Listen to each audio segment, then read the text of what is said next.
Industry, the native forest industry, it's heading towards closure January the 1st. It was announced in the state budget this year.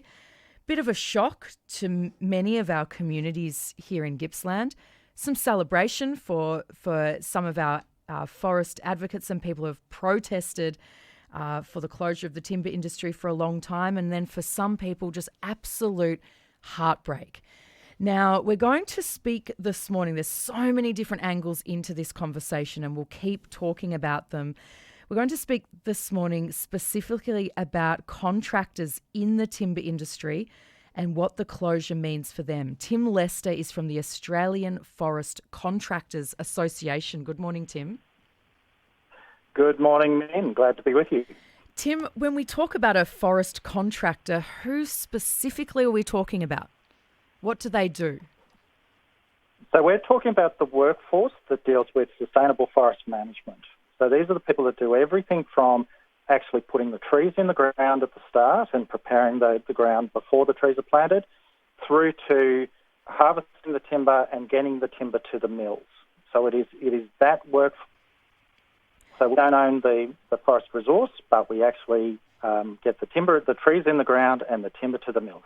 Yep, so it's not the sawmill owners, but it can be people working in the sawmills, or it's more working within the forest? No, it's people who work in the forest and then get the timber to them. It's also people who do things like seed collection, and they do the roads to make sure that we've got access into the forest, and wood as well. So it's a big workforce. There's about, nationally, there's about 400 businesses that we're talking about, and they're generally small businesses as well.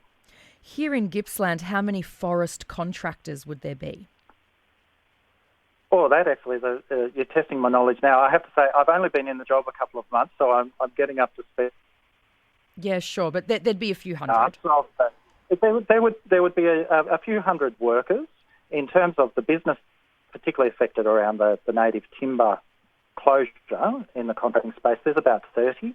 But they would all have employees, because these are not single crews. These are crews, multiple crews potentially per business operating in areas. Each of the crew has sort of 3 or 4 people. They're often very highly skilled, because this is skilled work. It's potentially quite dangerous work, and it's a professional service that we provide to the forestry and for the forestry industry. So who was paying the forest contractors? Was that would Vic Forests hire them?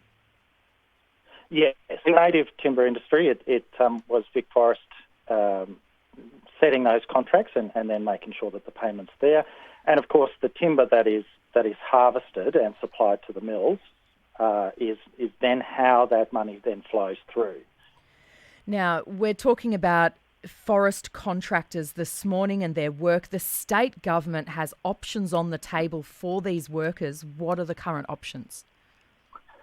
So the options that the state government has presented are moving from working for Vic Forests, moving to work for the Department of Environment, Energy and Climate Action. And this is to deliver the really essential forest and fire management works. So we're very pleased to be negotiating with the government about what that future arrangement looks like, because the forest still needs to be managed. So this is a really critical point. Lock up and leave is a terrible idea. It's a disaster for everybody. So the forest needs to be managed, and there needs to be a workforce to do it. And there's already people who do work like making access into those forests, and all of these things need to be balanced and accommodated. But those that can't continue, either because they're in a business like haulage, so they won't be, of course, moving logs out of a forest that is not being harvested. So there is not as much call on haulage. Then the government has put an option on essentially to draw a line under you. Or the third option that then is on the table is the Vic Forest contracts are in place, and there are payments, stand-down payments that are written into those contracts to make sure that people at least have some income where they are contracted to do this work, that they can continue to pay their workers, they can continue to pay the finance on their machines. So there is an option for contractors to continue under that arrangement. And at this stage, we're looking for as much detail as we can get from the government on each of these three options so that the contracting businesses can be making good decisions about their future. Okay, so you think it is a good thing that there are this option to transition over to forest fire management with DECA, and it sounds like those skills will match up. It's very good that the government has recognised that the essential nature of these skills, and the forest still needs to be managed. I think that is a critical point. So at the moment, the forest is managed through productive industry, and it's paid for by Vic Forest and with the sale of the timber. Now, clearly, that is not going to happen anymore under the future of the native industry, because the native industry won't exist. So something different has to be put in place. Are you worried about this state forest? You said lock up and leave is not an option. We're going to have a whole bunch of state forest that is not being logged, that is sitting there. What will happen to it? How do you hope it will be managed, and what will it be used for? We need to recognise state forests are actually used for an enormous number of things.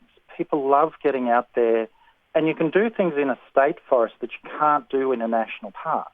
So you can't ride your horse in a national park. You can't ride your motorbike. Camping is very restricted. So people love state forests. The issue about all forests, and it doesn't matter whether it's for conservation or production, they need to be managed because there are risks involved. And the challenge around the debate, I think, around sort of the impact of timber harvesting is it actually distracts from those real threatening processes. And these are feral animals, weeds, diseases, and fire. So those things continue to need to be managed so that the forest is healthy, because we're actually all after the same outcome here. You've cut out. We've lost... Tim, you cut out for a moment there. We're speaking with Tim Lester, Australian Forest Contractors Association. Tim, we'll leave you there. Just wanting to know, so to be clear, are you happy with the state government's options for our forest contractors here in Gippsland? Look, I think it's probably an overreach to say that we're happy. I think the issue is that we recognise the forest and fire management works, and the options that the government is negotiating with us around that is positive. So we recognise and acknowledge that work. There are still negotiations going on in if we draw a line through Vic Forest contracts, and what that actually means, and then what a compensation arrangement would look like, and that negotiation is continuing. But ultimately, yes, people do need certainty at as soon as possible, and a good outcome for these small businesses that have been investing for years, decades and generations as they transition to whatever their future needs to be. And that needs to be done with dignity, and it needs to be done with respect. Thank you very much. Tim Lester, General Manager of the Australian Forest Contractors Association. You're with MIM, ABC Gippsland.